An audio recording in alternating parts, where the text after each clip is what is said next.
So the MVP odds came out for ESPN or something. So that motivated me to talk about the MVP for this upcoming season. If you try hard enough, you can kind of knock almost everybody out of consideration. I mean, KD's not in it for obvious reasons. And then you go to the teams in the West first. I mean, you can just say to yourself, well, Kawhi is going to play 65 games, so he doesn't have a chance. It could be a thing with the quad and whatever else. Got to assume Paul George doesn't have a nearly 30 points a game season again. I mean, he could, but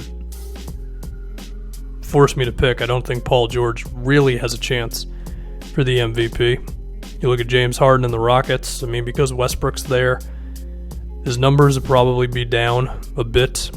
Even so, could Harden still put up some 27.8, 9 assist type of a year where the Rockets are in the 50-somethings and wins and still have a real chance? Yeah, no doubt. You look at the Lakers. Do we really think LeBron's going to go hard the whole regular season? I don't really think so, which is going to take the Lakers' win total down, which in turn hurts Anthony Davis's chances.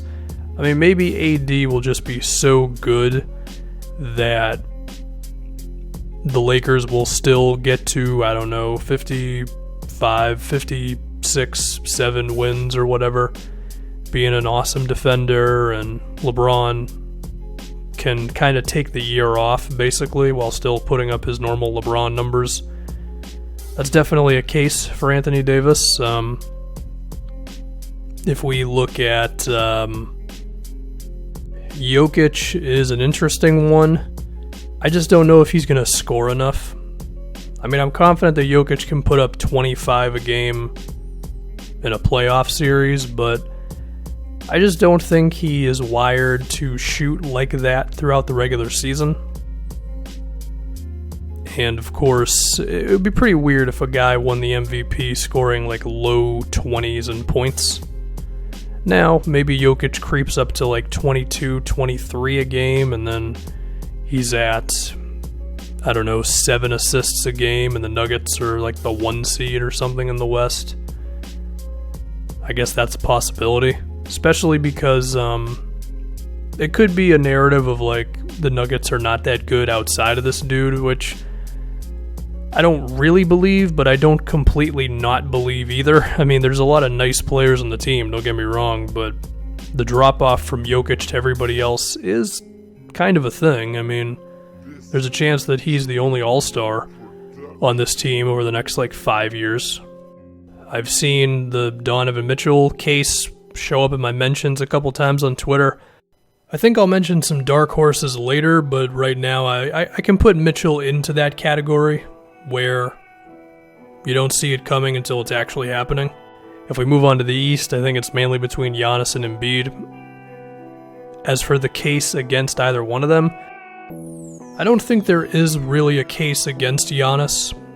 He's going to shoot the most. The whole system's built around him.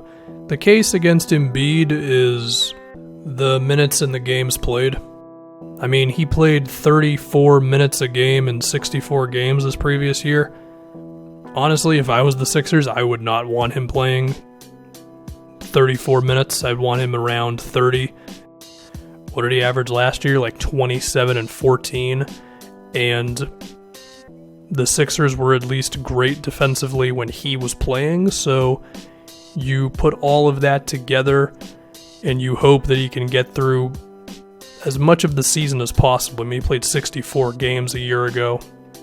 And maybe Philly is neck and neck with the Bucks in terms of wins all season. Maybe that could be the thing to put Embiid over the top. There's also the case for Steph Curry on the Warriors. I think that just comes down to how many games can they win without Clay. I mean, the top 3 of Steph, D'Lo, and Draymond, that's pretty good, and Kevon Looney's cool, but there's just a whole lot of unknown dudes on that roster, and some might be good, some won't.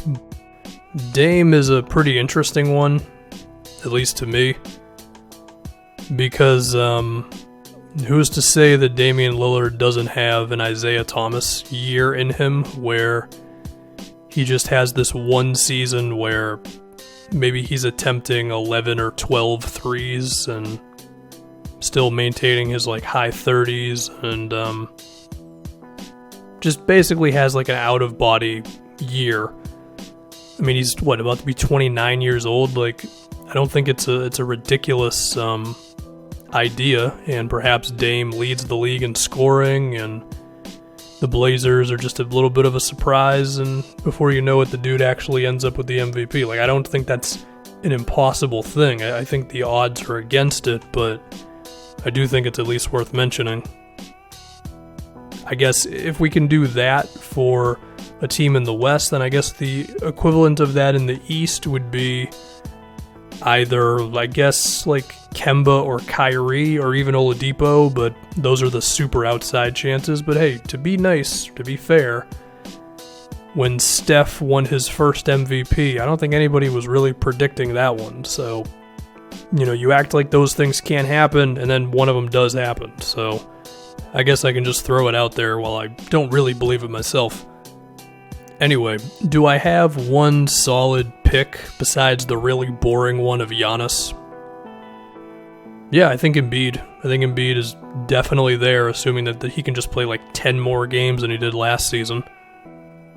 I also do put a lot of stock into the Anthony Davis case, because the guy was a superhero at points for the Pelicans last season. And I also think maybe he's just going to go out there with a FU mentality for a few different reasons. Number one, a lot of things were said about the dude, and a lot of them were negative for the first time in his career, really. So it could be that. It could also be the fact that he's just finally in Los Angeles and is ready to be that mega star. It'll help that LeBron is throwing on the ball and all that. And I do want to mention Harden a little bit more because, number one, I don't think he ended up on that ESPN poll at all, which I found really weird. One thing about Harden is I think he cares about the MVP more than anybody else, which might be a criticism, to be honest. At the same time, they needed him to put up obscene numbers a year ago to not suck. But even so, you see the statement he made a week ago talking about Giannis and the narrative that was built up, and I remember something like that kind of coming out the year that Steph beat him, one of the years. Not the year Steph went supernova, but the other one. And it just seems like Harden cares about this maybe more than he really should, and that could be the difference sometimes. Maybe he just goes a little overboard with the scoring, even with Russ there.